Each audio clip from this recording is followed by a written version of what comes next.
Estamos aqui em mais um episódio do nosso B-Hubcast. A minha trajetória de vida, ela fala muito com a minha vida profissional. Então eu nasci em Poços, muito pequenininha, eu fui pro interior do Pará, numa cidade que não chegava de carro, ela só chegava de barco. Isso me ensinou muito a me adaptar a diferentes contextos. A gente também tem um cofundador do Pará. Você gosta do açaí com leitinho? Inclusive, essa foi a minha adaptação mais difícil quando o açaí veio pro Sudeste, porque eu tô acostumado com açaí com farinha de tapioca ou até com peixe. Quero trabalhar na Ambev. E aí eu mandei o meu currículo e, gente, sem brincadeira, em 15 dias eu fui chamada. Fui morar na república de um amigo de favor, que só tinha homem, meus pais quase infartaram. Primeiro é que cultura é top-down. Porque cultura fala de elementos importantíssimos dentro de uma organização e que na hora do vamos ver, quem toma as decisões são as pessoas que estão lá em cima. Mas o RH, ele precisa ser um dos tripés estratégicos, porque ele fala daquilo que possibilita que o negócio aconteça, que são as pessoas. Tá tudo certo você fazer admissão, tá tudo bem, mas não dá pra ser só isso. Pô, como é que foi essa questão aí de decidir empreender, tomar risco, mãe de uma criancinha pequena? Eu queria poder dizer que tá sendo um mar de rosas, mas eu não vou mentir. Tem dia que eu choro, tem dia que eu espernei, tem dia que eu falo, o que eu fiz da minha vida, meu Deus? O mundo do trabalho não evoluiu, acho que a maneira de a gente se relacionar com o cliente evoluiu, tecnologia evoluiu, a maneira da gente olhar para o produto evoluiu, mas as relações de trabalho, elas evoluíram muito pouco ao longo dos últimos anos. Se der muito certo, tem um potencial de transformação, de reinvenção muito grande.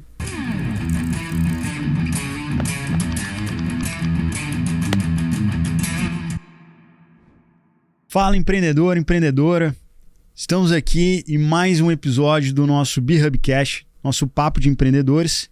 E hoje a gente tem o prazer de convidar ela, que é uma das nossas maiores profissionais, primeiramente de RH, né, passando aí por empresas que a gente tem a maior admiração, como Ambev, Movile, iFood, Cinch, e mais recentemente como cofundador e CEO de uma startup super promissora, que é a Chiefs Group. Tenho o prazer aqui de estar recebendo, né, Luciana Carvalho. Muito obrigado aí por aceitar esse convite para vir dar aqui uma aula pra gente. Obrigada a vocês, Jorge. Um prazer estar aqui. Prazer é nosso, prazer é nosso. Luciano, pra gente começar do começo, né? Porque, como a gente fala aqui, a gente gosta de conhecer o empreendedor por trás da empresa, a história, né, por trás, né, do que a gente vê nas notícias. E, Luciano, eu queria que você contasse lá atrás. Você é natural de Poços de Caldas, né? Que é uma cidade no sul de Minas, super bacana. Berço de um dos maiores cases, né, de empreendedorismo nosso, que é o Walter Salles, né? Desde Unibanco, mas também de CBMM e outros casos. Berço também de um dos melhores cafés que a gente tem no Brasil também, né? Depois a gente pode ir mais para esse lado. Mas queria que você contasse, assim, como é que foi isso, Poços de Caldas, como é que foi sua infância, né? Contar um pouquinho pra gente e depois, né? Você fez a escolha de psicologia, eu queria entender um pouquinho, né, desses primórdios aí dessa jornada. A minha jornada, eu brinco que ela é uma miscelânea de coisas, Jorge. Eu falo que acho que a minha trajetória de vida, ela fala muito com a minha vida profissional. Então, eu nasci em Poços, muito pequenininha, eu fui pro interior do Pará, numa cidade que não chegava de carro, ela só chegava de barco. E aí eu brinco que isso me ensinou muito a me adaptar a diferentes contextos, porque na minha escola, eu tinha amigos que moravam numa casa de palafita, que são aquelas casas montadas na beira do rio, assim como eu tinha amigos que eram sobrinhos de governador do estado, deputado. Então, eu vivi realidades muito diferentes. Eu fiquei lá até meus 16 anos, depois eu acabei com 10, 12, fui para Belém. E aí, com 16, eu voltei para Minas, então eu brinco que eu sou mineira de nascimento, paraense de coração, e de acolhimento eu sou paulista, porque depois eu acabei vindo para São Paulo, mas já morei por conta de Ambev, São José dos Campos, Jaguariúna, Campinas, me mudei bastante, e agora eu tô nessa vida pós-pandemia, depois de ter uma filhinha, eu tô nessa vida meio Poços de novo e meio São Paulo. Muito boa, muito boa. Só pra gente confirmar que a gente também tem um cofundador do Pará. Você gosta do açaí com leitinho, não. E tal? Inclusive, essa foi a minha adaptação mais difícil quando o açaí veio pro Sudeste, porque eu tô acostumado com açaí com farinha de tapioca ou até com peixe. Olha aí, ó. Tá vendo? Então, assim, Marcelo aí, quando ele ouvir esse episódio, ele vai confirmar aí, que eu sempre puxo o pé dele nessa brincadeira, mas a gente sabe que esse é o verdadeiro açaí, né? É verdade, é verdade. Boa. E, Luciano, me conta como é que foi a escolha de psicologia? O que te levou para Você sabe que essa escolha, ela não foi uma escolha trivial para mim. Eu venho de uma família de psicólogos, então minha mãe é psicóloga, a tia é psicóloga, mas psicologia não era a minha primeira escolha era jornalismo. Eu sempre gostei muito de escrever, de me comunicar, e na época eu passei nos 2 vestibulares e eu tive que optar. Um era mais próximo de casa, um menos próximo.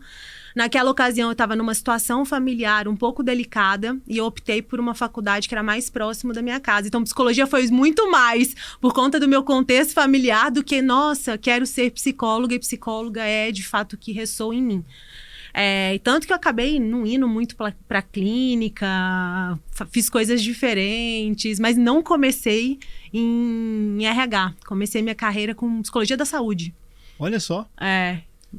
Muito bacana. legal. Minha primeira pós-graduação foi em transtornos alimentares. Cuidava de paciente com anorexia, bulimia, obesidade. Era bem, bem diferente. Caramba. Pô, muito diferente. E como é que foi, né, dessa trajetória, talvez indo mais para um lado clínico, mais para um lado de saúde, para ir para o mundo corporativo no RH? Como é que foi essa chave? Meu primeiro emprego foi num hospital. E eu trabalhava com esses pacientes, né, em qualquer tipo de transtorno alimentar. E quando eu estava no hospital, a gerente de departamento pessoal, não era nem recursos humanos, ela me convidou para começar uns projetos de recrutamento e seleção da equipe de enfermagem, que tinha um turnover muito alto, então ela entendia que a gente não estava contratando bem. Eu falei, posso fazer.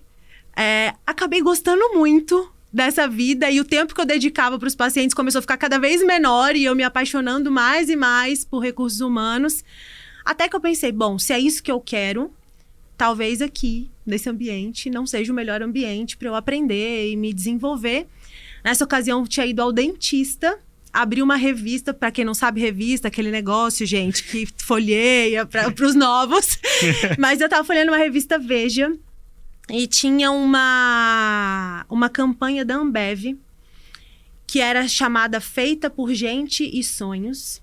E tinha um coach da Stella Brant, acho que ela foi CMO da LiveUp, contando um pouco da trajetória dela na Ambev. Aquilo me inspirou num nível inacreditável e eu falei, é isso, quero trabalhar na Ambev.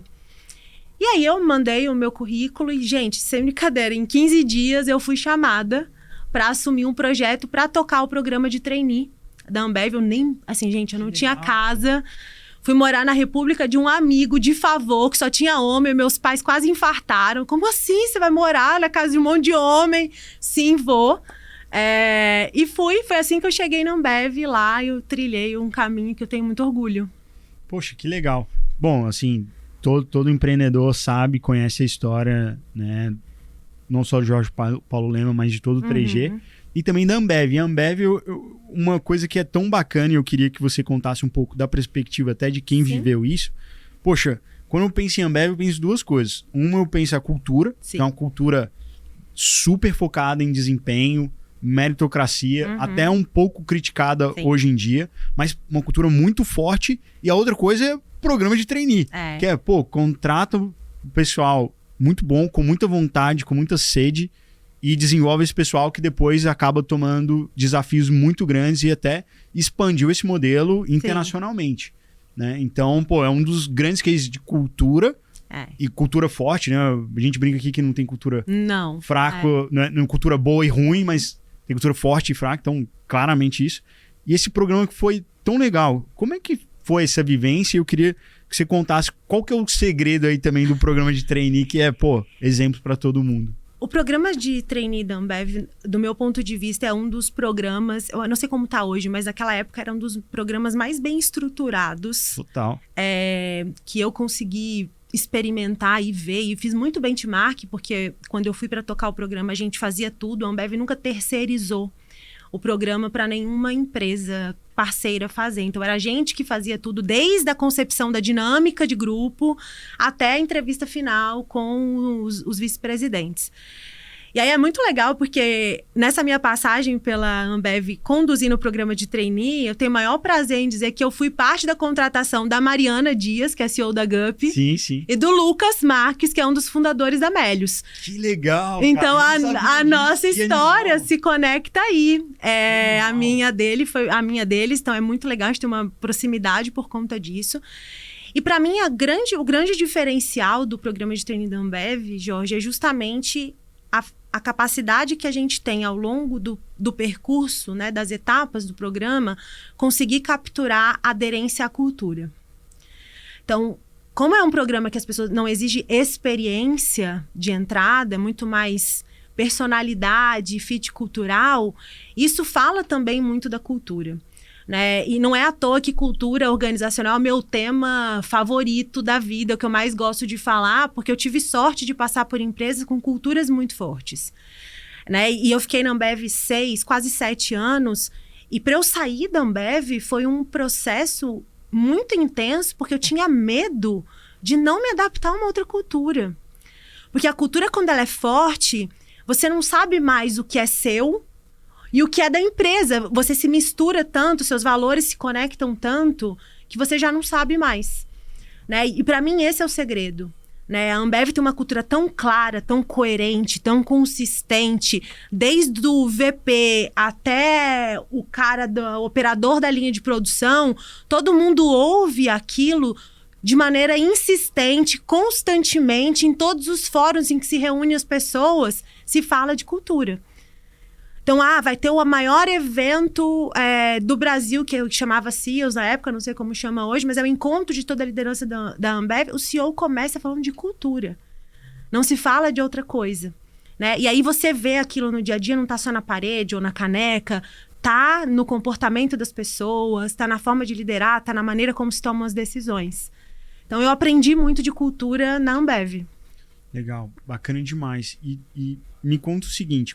Assim, quando uma coisa é... E você já começou a responder isso, mas eu queria fazer um double click aí. Uhum. Porque como que você acha que eles construíram? Como é que isso é emanado? E essa coisa de formar as pessoas, o que você acha que é... Cara, talvez essa seja espinha dorsal ou propósito, não sei. Tipo, cara, é parte disso e... Né, como que você acha que isso daí ficou tão arraigado? Né? Como é que você constrói um negócio que fica tão embutido nas pessoas, né? Para mim, são duas coisas, Jorge. A primeira é que cultura é top-down. Assim, é muito difícil você construir cultura bottom-up. E por quê? Porque cultura fala de elementos importantíssimos dentro de uma organização e que na hora do vamos ver, quem toma as decisões são as pessoas que estão lá em cima. Né? Na hora que está numa encruzilhada, que caminho se segue, é lá em cima que as decisões são tomadas. Então, essa cultura ela precisa estar confortável desde lá do topo e descer fluida até embaixo. Como é que isso faz? No jeito de tomar uma decisão, no jeito de contratar uma pessoa, no jeito de desligar uma pessoa, no jeito de desenvolver uma pessoa. A Ambev, ela é uma escola de formação de gente. Então, se dedica, ou se dedicou, eu estou bem mais afastada, mas se dedica muita energia para formar as pessoas de base. Então, um programa de estágio muito bem estruturado, um programa de trainee muito bem estruturado, que daí você forma pessoas com aquela cultura. Então, não é à toa, as pessoas ficam na Ambev, no geral, 10, 12, 15, 20 anos. Tem gente que não sai de lá, entrou como estagiário, está lá como vice-presidente. E é isso que perpetua a cultura. E eu sempre acreditei nisso. Na Móvel eu tentei fazer isso muito com o programa de estágio, com o Mobile Dream. Mas porque eu acreditei e aprendi que cultura é assim. Né? São nas pequenas e nas grandes coisas. E a Ambev faz isso muito bem. Assim, ela encontrou um mecanismo de... Muitas fusões e aquisições aconteceram no meio do caminho, mas não abriu mão da cultura mãe. Pois é, isso é muito foda e muito difícil de Super. fazer, né? Porque, pô, como é que você faz, cara, tantos M&As, alguns até de empresas maiores, caso da Anheuser-Busch, Exato. pô, Budweiser, pô, um ícone, né? E, pô, da própria Embev, né? Da Interbrew. Interbrew também, que, pô, Stella Artois e tantos outros cases, e, pô, em princípio parecia que era internacional comprando no Brasil e no final ficou muito latente ali que, poxa, era a cultura Ambev e a gestão brasileira ali que estava à frente, né? Muito forte isso lá. E isso você acha que é por causa disso? Porque era tão forte e sobressaiu? O que Pra ou já mim estava pensado desde o início? Para mim é a cultura que funcionava, né? A cultura era uma cultura de gestão financeira muito bem aplicada, uma cultura de performance, de barra alta com relação às pessoas, uma cultura muito forte de desenvolvimento, uma cultura muito forte de foco no cliente. A Ambev conseguiu uma coisa que muitas pessoas criticam, mas do meu ponto de vista eu acho isso muito legal, que o senso de dono é um negócio muito... As pessoas brincam, porque quem trabalha na Ambev não pode tomar Coca-Cola. Isso nunca foi falado lá dentro. Eu nunca ouvi ninguém dizer pra mim, não toma Coca-Cola. Mas da feita que você tá ali, acompanhando todo santo mês, os números da concorrência, o que os vendedores estão passando, as dificuldades, a fábrica, como é que você vai ter coragem de tomar um produto do teu concorrente? Que é a história do Vale do Silício, do Eat Your Own Dog Food. Perfeito. É isso. Perfeito. Né? Então, a Ambev conseguiu disseminar isso de um jeito que eu vi poucas empresas no Brasil conseguirem fazer. Então, era óbvio que a cultura predominante ia ser essa, de eficiência, de meritocracia, de performance. Animal. E, pô, por que você saiu? Eu saí... Na ocasião, a Ambev estava fazendo um movimento na área de RH, de deixar a área de RH menos estratégica e um pouco mais operacional. Então, saiu da coisa do você poder construir para ser uma área mais by the book. Isso já não ressoava muito, não ressoa em nada com a minha personalidade, né? Eu acho que a Ambev, ela, em função do negócio, tinha um quê de padronização, muitas coisas vinham do global para serem só aplicadas aqui. Perfeito. E eu já estava procurando um espaço onde eu podia transitar de forma um pouco mais autônoma. E naquela ocasião, eu sentia muita falta de inovação, de propósito, que é uma coisa que foi uma das evoluções da Ambev nos últimos anos, essa coisa do propósito. Foi o precursor do sonho grande por conta do 3G, mas esqueceu de fazer isso ali no dia a dia. Foi quando a Movile surgiu na minha vida e eu não tinha, assim, sendo mega honesta, eu achei que eu ia me aposentar na Ambev, assim, eu não tinha intenção nenhuma de sair.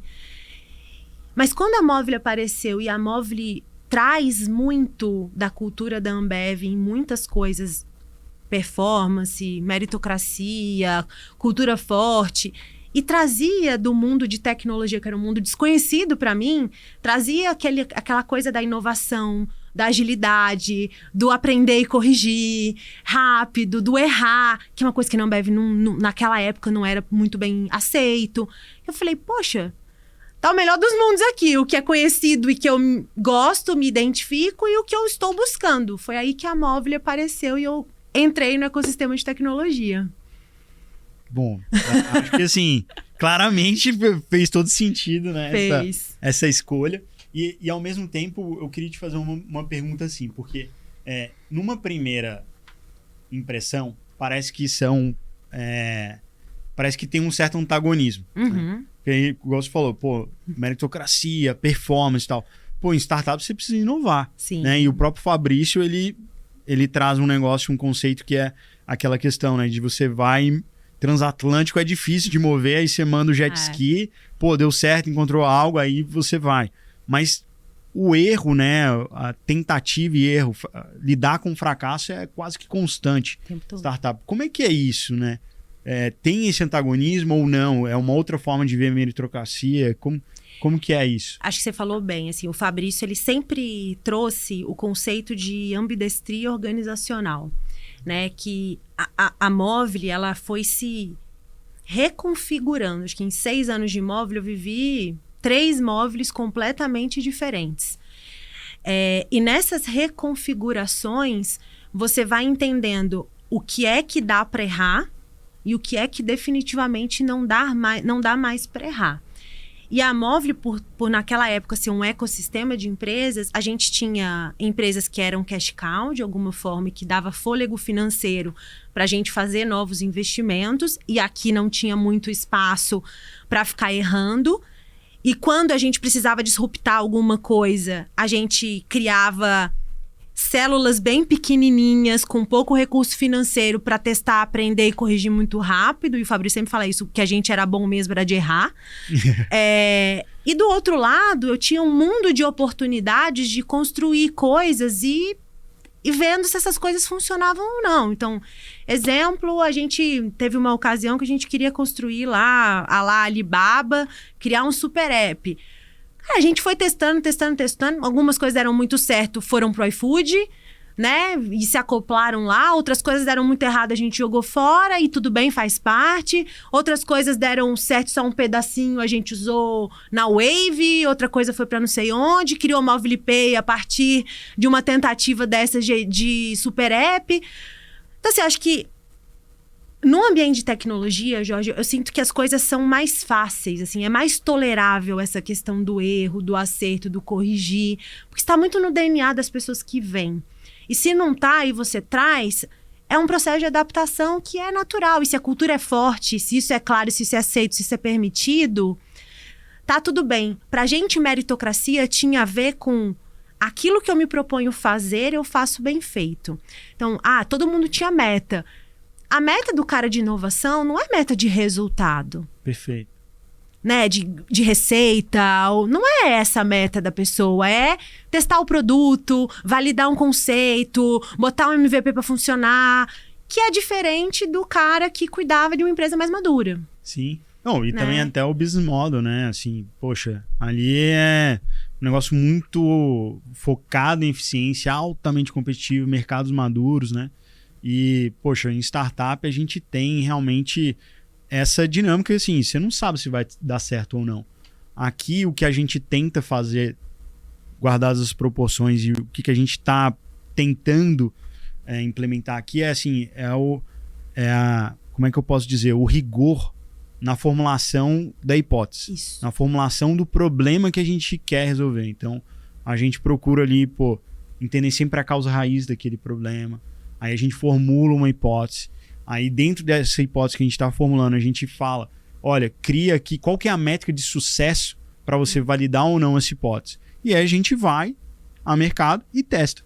E é natural. A gente, às vezes, dá muito certo e a gente, investe mais e vai. E às vezes também, deu errado. Mas o que a gente aprendeu? Exato. Aí às vezes a gente persiste um pouquinho, ou às vezes a gente fala, olha, vamos ter que pivotar. Mas aí a gente acaba errando. A gente continua de novo errando, mas a gente erra pequeno. Isso. É isso que eu ia dizer, acho que talvez o que eu muitas vezes vejo acontecer quando as empresas tentam implementar uma cultura de inovação é não ter clareza das métricas de sucesso e, na ânsia de querer inovar, joga um caminhão de dinheiro nas iniciativas e aí, quando você erra grande, seu apetite para errar de novo, ele vai reduzindo drasticamente. Então, erra pequeno. Isso se comprovou uma possibilidade. Coloca um pouquinho mais de dinheiro. Aí as métricas foram mostrando que isso tem muito potencial. Acompanhe as métricas de maneira... Eu gosto muito daquele livro Só os Paranoicos Sobrevivem. Porra. Eu amo. É um livro de cabeceira. Não só esse, como o High Output Management, que é gestão de alta performance. De alta performance. Cara... Que é Cara, fique paranoico com os números. Veja todo santo dia. Olhe, entenda, analisa. Deu certo. Aí você coloca mais e mais e mais. Quando você vê, você tem um negócio grandão. Agora, se você erra grande, você já fica receoso e aí você volta atrás. Concordo totalmente, assim... você já me viu de outros carnavais. Né? Já. Então, cara, a partir da minha jornada, eu fiquei meio neurótico, meio paranoico, né? Cara, por exemplo, até hoje, cara, 3 empresas, nunca fiz um layoff.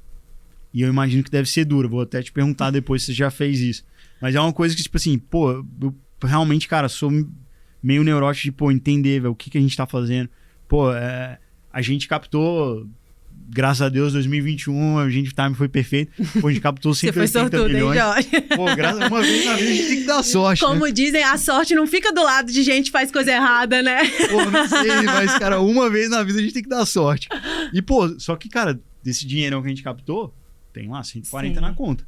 É isso. Então a gente, continua sendo conservador, continua mantendo um pouco essa essência. Que às vezes eu acho que a gente começa a ter um pouco de consciência flexível. Que eu acho que é meio perigoso. Mas isso aqui vai... Se for, tudo bem. Né? Eu acho que isso também vai corroendo um pouco isso, né? Então, eu adoro esse livro e foi assim...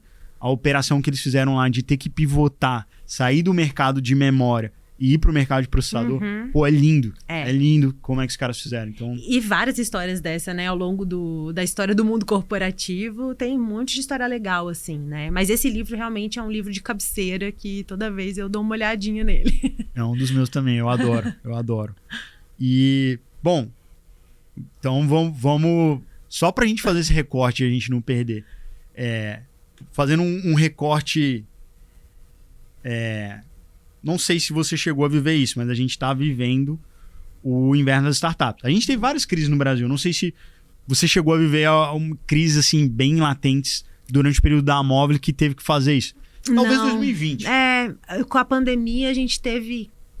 Acho que alguns negócios sofreram um pouco mais. Simpla, por exemplo, que era evento, acabou do dia para a noite. Claro.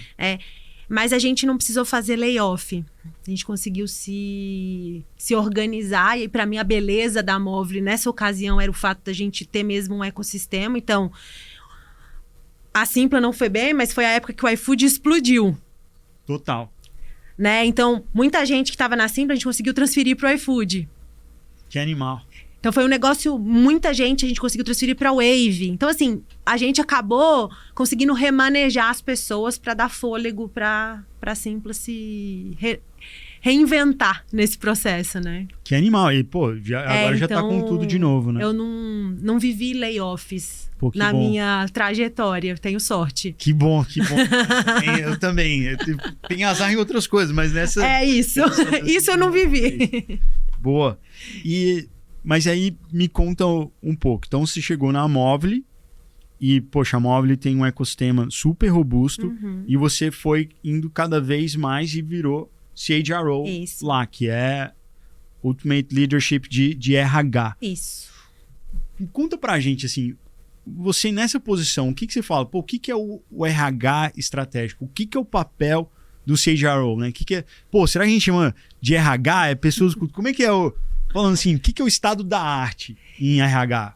Eu acho que eu aprendi RH, vai ser engraçado o que eu vou dizer, mas eu aprendi RH em 2 situações, tá? A primeira situação foi na Ambev, quando eu saí do RH e fui pro financeiro.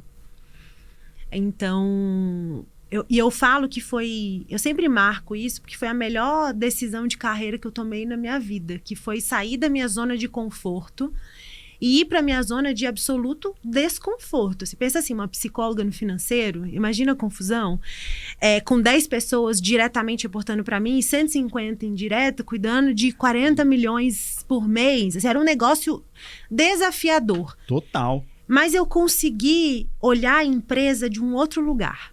Eu estava acostumada a olhar como psicóloga, RH, por uma perspectiva mais qualitativa, e eu tive que olhar uma empresa de um olhar quantitativo, mais duro, mais pragmático. Quando eu voltei lá na Ambev para o RH, eu já comecei a falar, putz, tem um monte de coisa que a gente faz aqui que é meio desalinhado. E fui para a Amobile tocar recrutamento, depois assumi como gerente de RH da Wave, que era a Amobile antigona, o mercado de SVA, operadora, mensageria. E eu me lembro que meus 2 primeiros meses foi tomando tanta porrada, mas tanta porrada, porque eu tava naquela mentalidade do RH área suporte, que é o RH que só entrega o que pedem. né? E aí eu me lembro que eu tive a brilhante ideia, só que não, de colocar a avaliação de desempenho no momento que 100% dos líderes estavam no pré-trabalho do planejamento estratégico. Como é que eu colocava avaliação de desempenho quando os líderes não tinham cabeça para fazer avaliação de desempenho porque estavam pensando no planejamento estratégico da empresa? E aí o CEO falou para mim, você tá louca? Você pirou? Qual que é a ideia que você teve quando você colocou isso? E eu falei, você tem razão. Daquele dia para frente, eu comecei a investir 70% do meu tempo nas reuniões de negócio. Não conversava com o meu time de nada de RH. Eu ia para reunião com operadora, eu ia para release de produto, eu ia para as reuniões de tecnologia, eu ia para reunião financeira. Eu lembro que eu chegava na operadora, ninguém entendia o que eu estava fazendo lá. Nossa, reunião de tecnologia, o que a pessoa do RH está fazendo aqui? Quando eu comecei a entender que o RH era um habilitador de negócio, foi quando minha cabeça virou a ponto de, nas reuniões de negócio, elas não acontecerem quando eu não estava. Então, eu brinco que para mim foi o dia mais feliz da minha vida quando uma reunião de negócio, de release de produto foi cancelada porque eu não estava na reunião.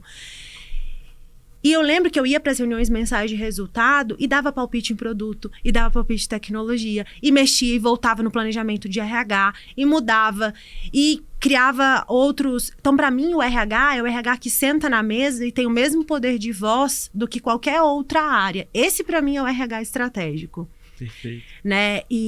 Então, eu tenho muito orgulho de, na minha trajetória, ter conseguido fazer isso. E aí, foi muito por conta desse trabalho na Wave que o Fabrício me convidou para assumir o RH da Movile como um todo.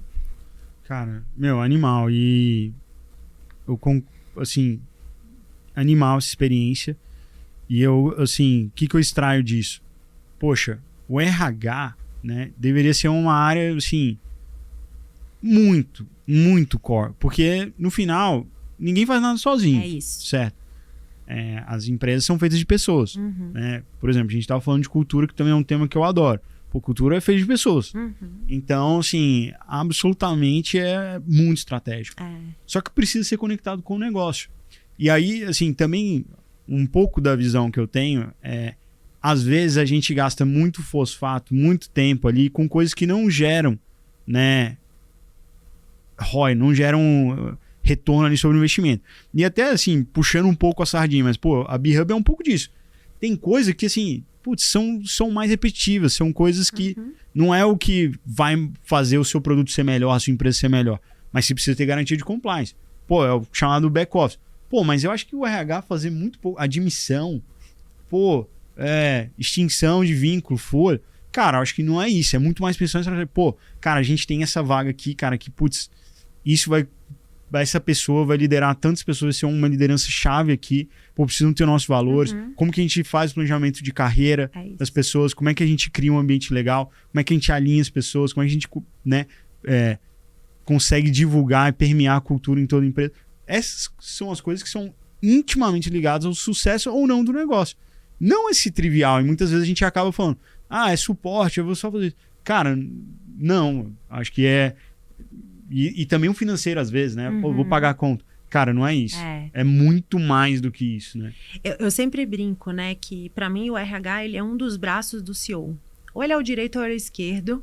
E o outro braço vai ser muito qual é o core daquele negócio. Em algumas empresas vai ser o CTO, outras empresas vai ser o CPO, outras empresas vai ser o CMO, outras empresas vai ser o cara de vendas. Mas o RH, ele precisa ser um dos tripés estratégicos. Porque ele fala daquilo que possibilita que o negócio aconteça. Que são as pessoas. Tá tudo certo você fazer admissão, tá tudo certo você criar programas de desenvolvimento, tá tudo bem, mas não dá para ser só isso. Tem um termo que é o business acumen, que é uma coisa que o RH precisa desenvolver. E aí eu brinco porque eu tenho lugar de fala pra criticar o RH. Eu não gosto quando alguém critica, mas eu posso. Pô, desculpa aqui, mas eu posso, porque eu já cometi esses erros, que o RH precisa aprender a se comunicar com o negócio. E aí eu escuto muitos líderes de RH, poxa, mas o CEO não me dá ouvido, não sei quem não me dá ouvido. Você tá indo do jeito certo? Você tá falando a linguagem que os gestores de negócio compreendem? Você tá indo na causa raiz dos problemas? Ou você tá só querendo entregar um monte de processinho bonito de treinamento, desenvolvimento, recrutamento e seleção que no olhar do negócio não tá agregando valor? Então, para mim, o RH precisa se posicionar de forma mais protagonista na construção do seu papel. Não dá só para esperar que alguém diga o que ele tem que fazer, ele também tem que dizer o que precisa ser feito, né? A maioria dos líderes de negócio não sabem o que eles não sabem, né? Isso é super perigoso, inclusive. E muitas vezes o RH sabe muitas das coisas que os gestores não sabem que não sabem. Sim. Né? Então, para mim, a minha história, ela tem muito disso, assim, de tentar apontar para os caminhos e tentar ser parceira e ajudar a pensar diferente. É isso para mim que é RH estratégico. Muito bom. Verdadeira aula aí, o pessoal de RH que tá aí assistindo. Pô, grande aula aqui da Luciana. Eu mesmo aprendi pra caramba agora com isso. E a gente mesmo aqui, inclusive, só fazendo um recorte, poxa, a gente toca back-office. Cara, a gente tem que fazer fechamento anual. Cara, tem uma série de obrigações acessórias, 13º dos clientes, um monte de coisa, que ocorre sempre no final do ano. Quando era a nossa avaliação? Final do ano. No final do ano. Claramente, agora a gente melhorou, agora no meio, mas assim, a gente começou errando feio também, então esse exemplo que você trouxe tá tudo bem. Muito bom. Boa. E agora deixa eu fazer um shift. Poxa, de novo, você é super bem na Movile. Pô, inclusive depois eu vou te perguntar do seu papel de conselheira, mas antes eu queria te perguntar o seguinte. Poxa, você assumiu mais um novo desafio e foi para uma posição também de líder de RH, mas num conceito internacional que foi a Cinti. Como é que foi essa vivência para você? E, de novo, viver uma cultura empresarial diferente, mas também uma cultura de um país nórdico, que eu imagino deve ser totalmente diferente daqui. Como é que foi essa vivência? E também o processo de decisão para assumir o desafio. Na verdade, a minha saída da Movile, ela foi 100% pessoal. Eu tinha tido minha filha e eu entendi que minha filha tinha 6 meses. Falou mamãe, eu não ouvi, porque eu tava trabalhando. E a babá falou, ela tá falando mamãe. E eu não ouvi, eu falei, meu Deus, que toda mãe vem uma culpa. Comecei a chorar, eu falei, não quero mais trabalhar, quero ficar com a minha filha, vou tirar um sabático. Então, saí da Movile. Nessa ocasião, eu já era conselheira da Cinti, porque a Movile fez uma fusão, né, a Wave com a Cinti. Parte do deal em cash, parte do deal em equity. A parte em equity era representativa no contexto acionário da Cinti. E a Movile podia apontar alguém do management naquela época para passar pelo comitê de validação para virar conselheiro. E naquela ocasião, a Cinti precisava de alguém que entendesse de cultura e pessoas, inovação e ambiente mais de startup. E a gente entendeu que eu era a melhor pessoa para assumir aquela cadeira. Então, eu já estava no conselho. Quando eu saí da Movile, eu anunciei no conselho que eu estava saindo da Movile, porque aquela cadeira era da Movile, né? Então, eu finalizei o ciclo. E quando eu terminei, o chairman e o CEO me convidaram para assumir uma cadeira executiva na Cinti. Lembra que eu ia tirar o sabático de 1 ano, que durou 3 meses. Porque o desafio da Cinti era um desafio muito legal. A Cinti cresce muito através de fusões e aquisições. No ano que eu estava no conselho, a gente tinha feito 3 aquisições bem grandes, uma na Alemanha, uma na Austrália e uma nos Estados Unidos. E assim a gente precisava se reestruturar como negócio mesmo. E aí eles me convidaram para tocar uma cadeira de change management. Então, e não era RH, embora ficasse embaixo de RH, era uma cadeira bem business, assim, que era algo que eu queria fazer. E aí eu fui para essa posição, toquei esse projeto por um tempo e entreguei o projeto. Quando eu entreguei o projeto, a CHRO falou, a gente vai precisar mudar todo o modelo operacional do RH por conta dessa mudança. Luz, você toca esse projeto? Eu fui tocar esse projeto globalmente, então globalmente estou falando de 63 países no total. Toquei o projeto, entreguei o modelo operacional novo e nesse modelo operacional novo sobrou uma cadeira de People Experience, que era cultura, comunicação interna, engajamento, diversidade e inclusão. E aí eu fui convidada para sentar nessa cadeira. E eu topei o desafio, então tinha um time relativamente grande, global, no mundo inteiro. E o desafio era ajudar a Cinti a se reconfigurar, principalmente da perspectiva de cultura. Então, você imagina, uma empresa com 63 países dentro, são 63 culturas diferentes, fora a cultura mãe, a cultura organizacional. Então, o meu trabalho era esse, por isso eu topei esse desafio. Mas, ao longo desse tempo, eu percebi que a estrutura global, corporativona, hierárquica, nórdica, não era a minha praia. Não era aquilo que ressoava dentro de mim. Foi quando a TIFES apareceu na minha vida. Boa, boa. Antes da gente entrar na TIFES, que eu também quero perguntar muito aí dessa, agora mais como empreendedora também. Poxa, você também exerceu esse papel de conselheira, né? E como você bem colocou, uma parte desses desafios ocorreu quando você era uma mãe super recente. E duas coisas que eu queria que você me contasse. Uma foi, poxa, como que é essa questão de você acomodar esses diferentes desafios no âmbito pessoal e profissional. E segundo, se para você sentar nessa mesa, que muito provavelmente a maioria eram homens e tudo, como é que foi você ter essa voz, você ser essa liderança e você ter esse papel? Como é que foi vivenciar isso? A Cinti tinha uma coisa no conselho que eu admiro muito. Era bem dividido homens e mulheres. Que legal. Era quase 50% homens e mulheres. Qual era a grande diferença ali? Eu era a mais jovem, disparado, e eu era a única latina.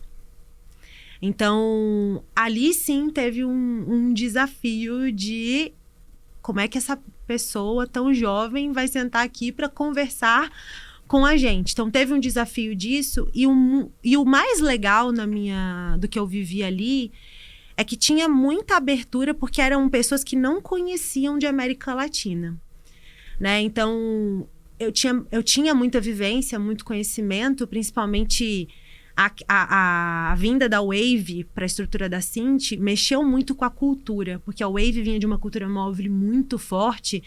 Então, ali o meu trabalho era ajudar a traduzir o que acontecia na Wave para o conselho entender qual era o modus operandi aqui. Porque eles tinham adquirido a Wave e uma outra empresa que tinha uma cultura muito diferente da Wave. Então, eram duas empresas na América Latina com culturas opostas em alguma esfera. Né? Então, teve esse desafio de ajudar eles a entender. Desafio muito grande com subir a barra com relação a pessoas.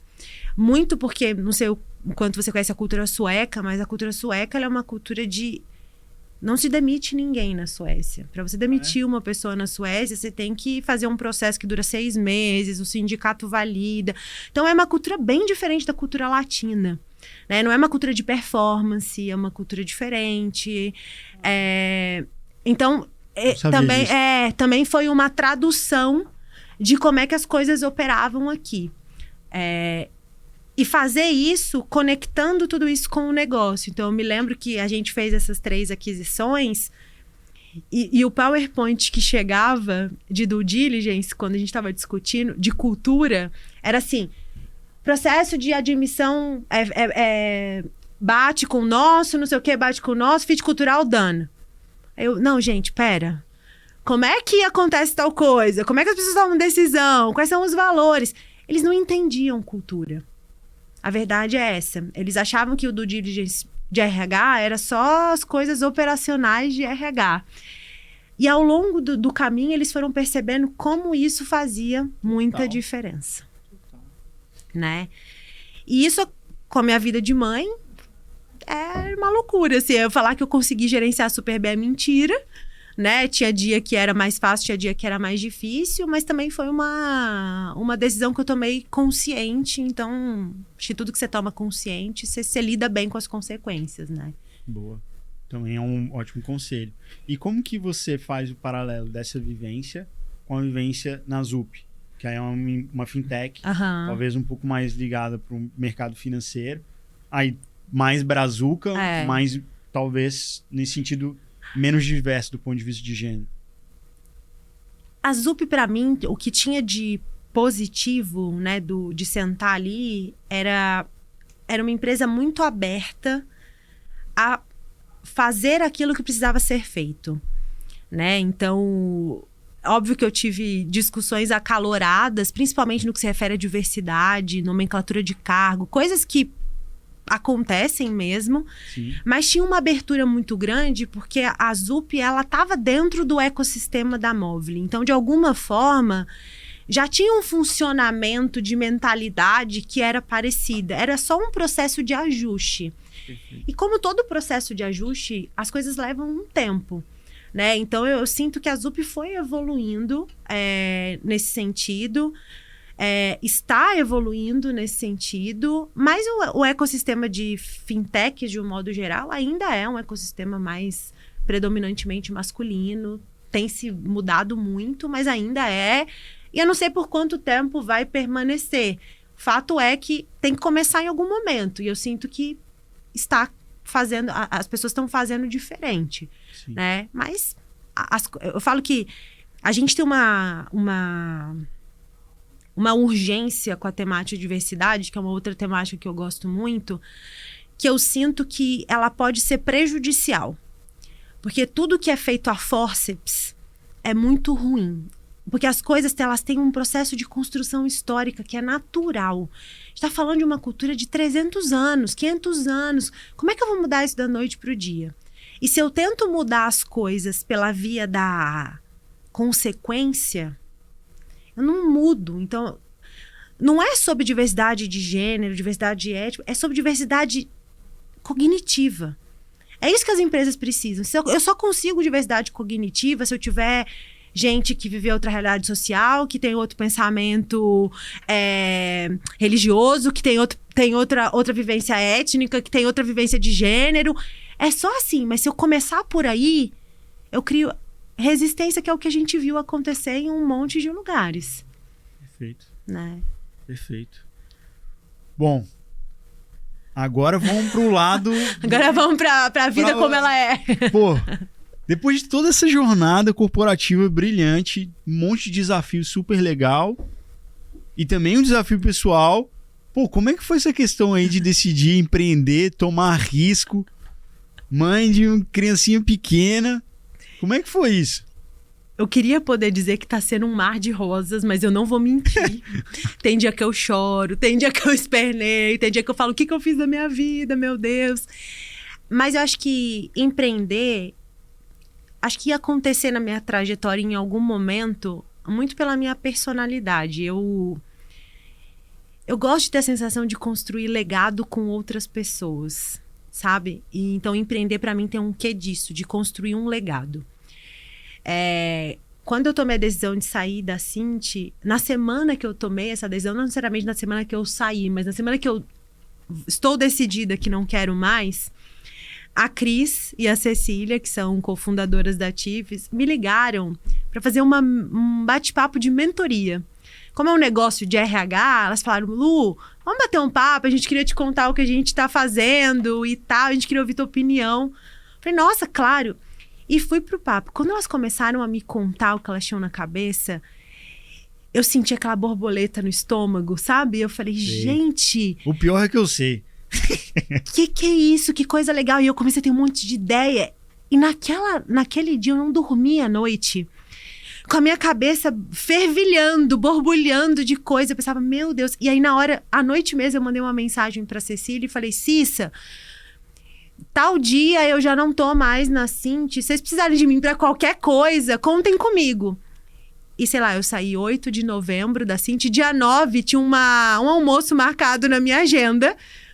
E elas me convidaram pra vir pro Founding Team.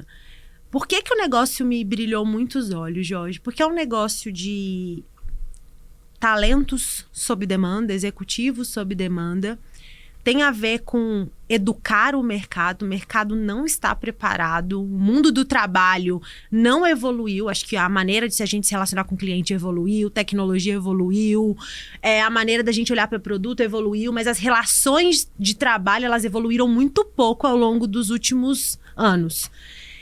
Então tinha um quê de educar, que é uma coisa que eu adoro, e que se der muito certo, porque empreender é isso, se der muito certo, se der muito certo, tem um potencial de transformação, de reinvenção muito grande.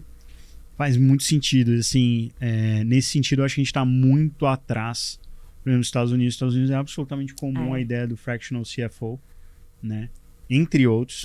E, poxa, quantas empresas no Brasil têm um diretor financeiro, um CFO? Pouquíssimos. Mas será que se fosse fractional, não ia ajudar? Ou mesmo uma CHRO, quantas tem? Eu acho que aqui tem um quê de... Eu vejo muitas empresas, por conta de não entenderem o conceito de fractional, ou nem saber que existe, muitas empresas nem sabem que existe mesmo. Você fica se apertando financeiramente, deixando de ser eficiente em determinadas coisas, porque você precisa trazer essa expertise de alguma forma para dentro de casa, ou você faz um negócio meia boca porque você não tem condição nenhuma de trazer essa experiência para dentro de casa, ao invés de você olhar novas possibilidades. Então, hoje mesmo eu estava num call com uma empresa de fora, de fractional CFO, que eles não entendem do mercado brasileiro e tem uma demanda de uma empresa do Brasil, eles queriam fazer uma parceria.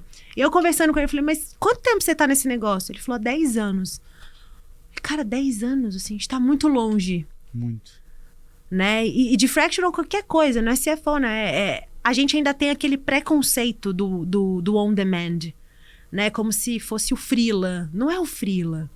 Absolutamente. Né? Absolutamente.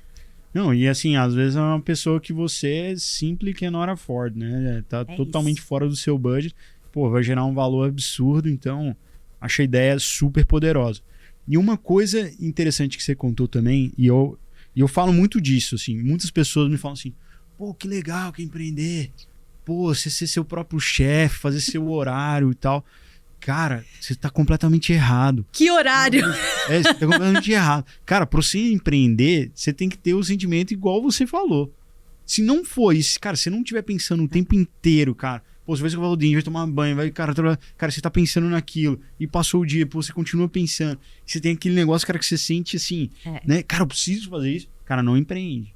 Por quê?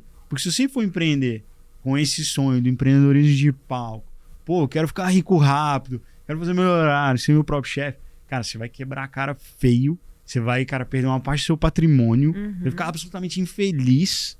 Entendeu? Então, tipo assim, eu falo, cara, a primeira coisa que eu falo quando a pessoa vai empreender, eu falo, cara, pensa bem, por que você quer empreender?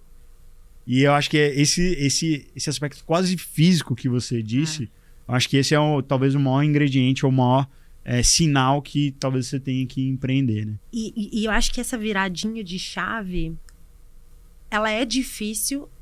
Por exemplo, no meu caso, que vim de mundo corporativo como executiva, tem uma virada de chave que, ainda que a borboleta no estômago exista, ainda que o propósito corra nas suas veias, ainda que o problema que você quer resolver é super claro e nítido na tua cabeça, tem uma virada de chave que não é trivial. Né? Você sai quando você vai empreender, você sai do lugar do conforto de ter uma empresa estruturada por trás para ir para o absoluto desconforto de você ter que fazer absolutamente tudo, contar moeda.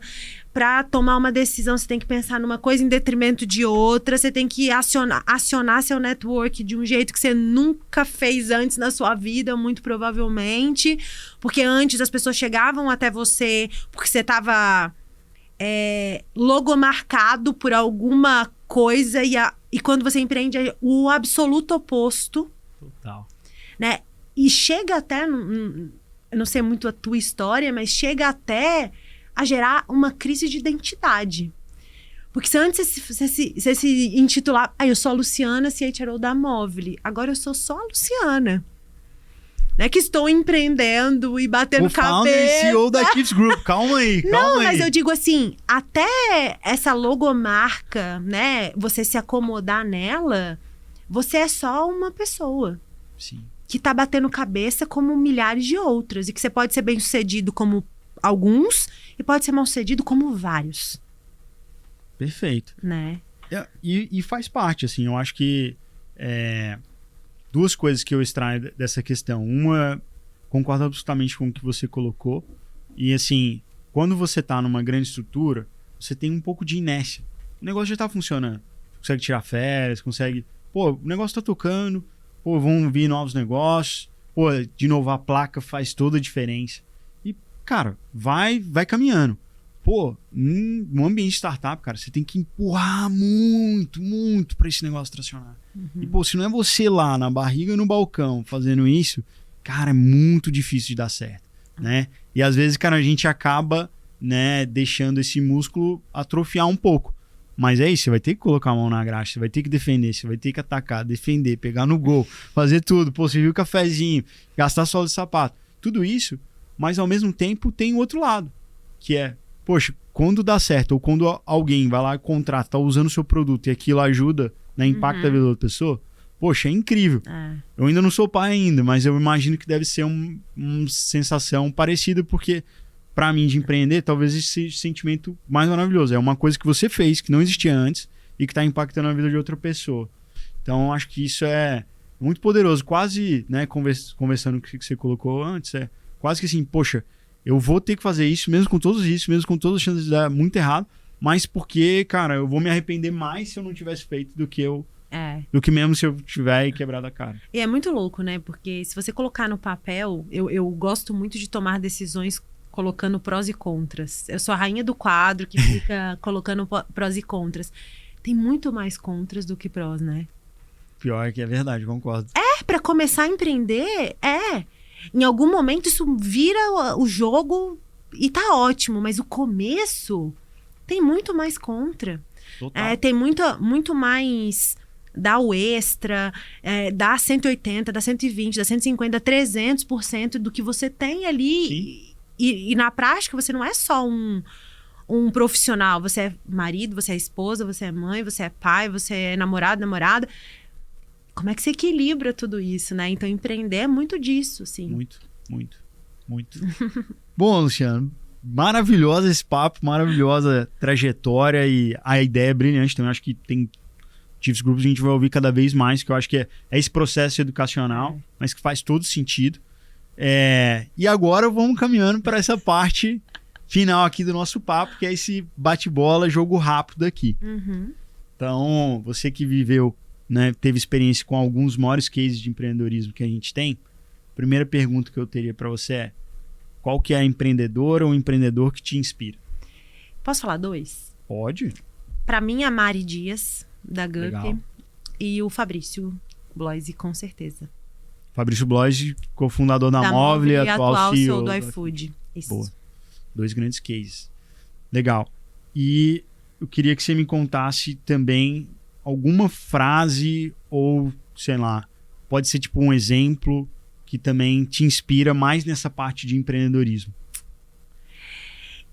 É meio clichê o que eu vou dizer, mas eu gosto muito da frase do Lehman de sonhar grande, sonhar pequeno, dá o mesmo trabalho. Eu acho que isso permeou a minha vida todo o tempo, assim. Acho que eu sempre mirei as coisas e naquele momento eu pensava, putz, que louca, como é que eu tô falando isso? Mas dá o mesmo trabalho. Ir até ali ou ir até lá, na prática é o mesmo esforço. Olha a cultura Ambev aí, pô, como é que fica arraigada. Ficou. Brincadeira da parte, mas, pô, realmente tem toda a razão. É uma frase ótima. E o livro também é ótimo. Maravilhoso. Boa. Filme ou série que, sei lá, você gosta? Eu gosto muito de Suits. Grande Harvey Specter. E eu gosto menos pela questão jurídica, mas muito pela questão de evolução do Harvey na série. De amadurecimento, Então isso pra mim é algo que eu admiro muito. Legal, legal. Muito bom. Boa. E agora, coisa mais pessoal. Qual que é o maior acerto que você já teve na sua vida profissional? Sair da Ambev foi talvez um dos melhores... Acho que foi o melhor acerto que eu tive. Assim, nada contra a Ambev, mas eu acho que foi um shift mental importante para mim. Sim. E talvez até uma ponte para esse mundo do empreendedorismo também, né? E tecnologia. Boa. E agora espelho disso. E o maior erro? Maior bola fora. Profissional? Maior bola fora. Poxa vida. Essa é difícil. Assim, que eu considero muito ruim. Caramba. Era pra eu ter me preparado pra essa, mas eu me preparei. Eu acho que bola fora foram as minhas tentativas mal sucedidas do RH que só atende demanda. Eu acho que eu cometi muitos erros nesse sentido, assim, de às vezes para agradar ou para tentar cavar um espaço, só assumir a demanda sem entender que aquilo não era necessariamente o melhor a ser feito naquela ocasião. Perfeito. Perfeito. O antes do RH estratégico. Boa. Ótimo ponto. A penúltima, qual que é seu hobby? Meu hobby, assim, eu gosto muito de ver série e filme. Isso é algo que relaxa a minha cabeça. Eu gosto muito. E eu não acho que isso é um hobby, mas isso é um jeito de... Eu gosto muito de ficar em família. Eu não sou uma pessoa da rua, eu gosto muito de reuniões familiares. Muito bom, muito bom. Inclusive, né, mais um bom exemplo seu, você estava me contando antes da gente conversar o papo, que você está agora, né, uma parte em Poços de Caldas, com a família, pô, maravilhoso, e uma parte aqui em São Paulo, pô, pelo networking, pela questão, né, do seu papel como CEO também aqui da Chiefs Group. Exato. Então, faz todo sentido. Boa, pra gente terminar, eu queria te pedir o que você deixa de dica, né, para empreendedoras, para empreendedores, pessoal que está começando, pô, o que você falaria? Cara, olha, fica de olho nisso, qual que é a dica que você dá? Para mim, é ficar de olho dentro. Por que eu digo isso? Porque as manifestações internas, elas dizem muito dos problemas que você quer resolver, dos problemas que você é afeito. Então, para empreender, você precisa ter muita segurança de qual problema você quer endereçar. E o problema precisa ressoar contigo dentro, porque senão, aquilo que eu falei da borboleta no estômago, do negócio que corre, ele não acontece. Então, essa é a primeira dica que eu daria. A segunda é não ter medo. Eu acho que... Aí eu posso falar até por mim, assim. Várias vezes eu tive vontade de empreender sozinha. Mas eu pensava, putz, eu acho que eu não sei se eu dou conta, não sei se... Eu acho que a história do tá com medo, vai com medo mesmo. Se você tem uma segurança do problema que você quer resolver, se isso dentro de você tá acomodado, vai com medo mesmo que vai dar certo. E o terceiro é se cerque de pessoas que têm a mesma cultura de trabalho que você. Não tem nada a ver com concordar com as decisões que você toma, mas a forma de fazer é a forma parecida, porque na hora das incertezas e das inseguranças do empreendedorismo, esse acolhimento de que estamos tomando a melhor decisão da melhor forma faz uma diferença enorme. Ótimos conselhos. Assine embaixo de todos eles. Muito bom. Luciano, muito obrigado por esse papo, pelos conselhos, por compartilhar dessa jornada maravilhosa e inspiradora, né, para empreendedores e empreendedoras que nos escutam aqui. E muito sucesso para você e para a Chiefs Group, que com certeza a gente vai ouvir falar cada vez mais. Com certeza. Obrigada a você, Jorge. Obrigada, gente. Espero que tenham saído insights legais da conversa. Oh, com certeza. Com certeza. Boa. Obrigada. Valeu. Obrigado você.